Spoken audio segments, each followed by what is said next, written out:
سلطان صلاح الدین ایوبی سلطان صلاح الدین ایوبی یوسف بن ایوب ایوبی سلطنت کے بانی تھے۔ وہ نہ صرف تاریخ اسلام بلکہ تاریخ عالم کے مشہور ترین فاتحین و حکمرانوں میں سے ایک ہیں۔ وہ 1138 میں موجودہ عراق کے شہر تکریت میں پیدا ہوئے۔ ان کی زیر قیادت ایوبی سلطنت نے مصر، شام، یمن، عراق، حجاز اور دریا باکر پر حکومت کی۔ سلطان صلاح الدین ایوبی کو بہادری، فیاضی، حسن اخلاق اور سخاوت و بردباری کے باعث نہ صرف مسلمانوں بلکہ عیسائیوں میں بھی عزت کی نگاہ سے آج دن تک دیکھا جاتا ہے۔ صلاح الدین ایوبی کو فتح بیت المقدس بھی کہا جاتا ہے، جنہوں نے 1187 میں یورپ کی متحدہ افواج کو عبرتناک شکست دے کر بیت المقدس ان سے آزاد کروا دیا تھا۔ سلطان صلاح الدین ایوبی نسلاً کرد تھے اور 1138 میں کردستان کے اس حصے میں پیدا ہوئے جو اب عراق میں شامل ہے۔ شروع میں وہ سلطان نور الدین زنگی کے ہاں ایک فوجی افسر تھے۔ مصر کو فتح کرنے والی فوج میں سلطان صلاح الدین ایوبی بھی موجود تھے اور اس کے سپہ سالار شیرکو صلاح الدین ان کے چچا تھے۔ مصر فتح ہو جانے کے بعد سلطان صلاح الدین ایوبی کو 564 ہجری میں مصر کا حاکم مقرر کر دیا۔ اسی زمانے میں 559 ہجری میں انہوں نے یمن بھی فتح کر لیا۔ نور الدین زنگی کے انتقال کے بعد صلاح الدین ایوبی ان کی جگہ حکمران مقرر ہوئے۔ سلطان صلاح الدین اپنے کارناموں میں نور الدین زنگی پر بھی بازی لے گئے۔ ان میں جہاد کا جذبہ کوٹ کوٹ کر بھرا ہوا تھا۔ بیت المقدس کی فتح ان کی سب سے بڑی خواہش تھی۔ مصر کے بعد صلاح الدین ایوبی نے 1182 تک شام، موصل، حلب وغیرہ فتح کر لیے اور اپنی سلطنت میں شامل کر لیے۔ اس دوران صلیبی سردار رینالڈ کے ساتھ 4 سالہ معاہدہ صلح ہو چکا تھا، جس کی روح سے دونوں ایک دوسرے کی مدد کرنے کے پابند تھے، لیکن یہ معاہدہ صرف کاغذی اور رسمی تھا۔ صلیبی بدستور اپنی اشتعال انگیزی میں مصروف تھے۔ وہ اسی طرح مسلمانوں کے قافلے لوٹتے اور قتل عام کرتے۔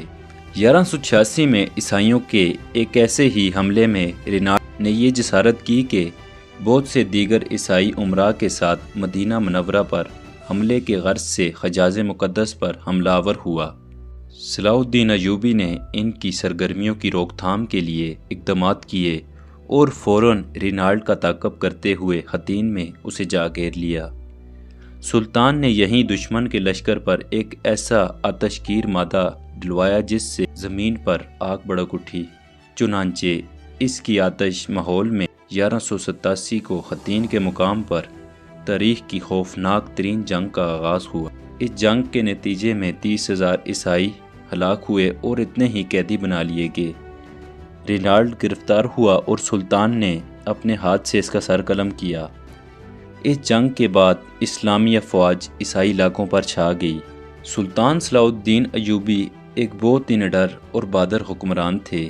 لڑائیوں میں انہوں نے عیسائیوں کے ساتھ اتنا اچھا سلوک کیا کہ عیسائی آج تک ان کی عزت کرتے ہیں۔ ان کو جہاد کا اتنا شوق تھا کہ ایک مرتبہ ان کے نچلے دھڑ میں پھوڑے ہو گئے۔ ان کی وجہ سے وہ بیٹھ کر کھانا نہیں کھا سکتے تھے، لیکن اس حالت میں بھی جہاد کی سرگرمی میں فرق نہ آیا۔ صبح سے ظہر تک اور عصر سے مغرب تک برابر گھوڑے پر بیٹھے رہتے۔ ان کو خود تعجب ہوتا تھا اور کہا کرتے تھے کہ جب تک گھوڑے کی پیٹھ پر رہتا ہوں ساری تکلیف جاتی رہتی ہے اور اس سے اترتا ہوں تو پھر تکلیف شروع ہو جاتی ہے۔ عیسائیوں سے صلح ہو جانے کے بعد صلاح الدین نے عیسائیوں کو بیت المقدس کی زیارت کی اجازت دے دی۔ اجازت ملنے پر یورپ کے زائرین جو برسوں سے انتظار کر رہے تھے اس کثرت سے ٹوٹ پڑے کہ شاہ رچرڈ کے لیے انتظام قائم کرنا مشکل ہو گیا اور اس نے سلطان سے کہا کہ وہ اس کو تحریر اور اجازت نامے کے بغیر کسی کو بیت المقدس میں داخل نہ ہونے دے۔ سلطان نے جواب دیا، زائرین بڑی بڑی مسافتیں طے کر کے زیارت کے شوق میں آتے ہیں، ان کو روکنا مناسب نہیں۔ سلطان نے نہ صرف یہ کہ ان زائرین کو ہر قسم کی آزادی دی بلکہ اپنی جانب سے لاکھوں زائرین کی راحت، آسائش اور دعوت کا انتظام بھی کیا۔ سلطان صلاح الدین کا غیر مسلموں سے سلوک عین اسلامی تعلیمات کے مطابق تھا اور یہ اس بات کا ثبوت ہے کہ اسلامی حکومت میں غیر مسلموں کے حقوق بھی اسی طرح محفوظ ہوتے ہیں جس طرح مسلمانوں کے۔ نور الدین زنگی کی طرح سلطان صلاح الدین ایوبی کی زندگی بھی بڑی سادہ تھی۔ ریشمی کپڑے کبھی استعمال نہیں کیے اور رہنے کے لیے محل کی جگہ معمولی سا مکان ہوتا تھا۔ امید ہے یہ ویڈیو آپ کو ضرور پسند آئی ہوگی اور اس سے کچھ نیا جاننے کو ملا ہوگا۔ اگر ویڈیو پسند آئی ہے تو ویڈیو کو لائک کر دیں، ویڈیو کو شیئر کر دیں۔ اگر چینل پہ نئے ہیں تو چینل کو سبسکرائب کر دیں۔ اب میں ملوں گا آپ سے اسی طرح کی ایک نئی ویڈیو میں، تب تک کے لیے اللہ حافظ۔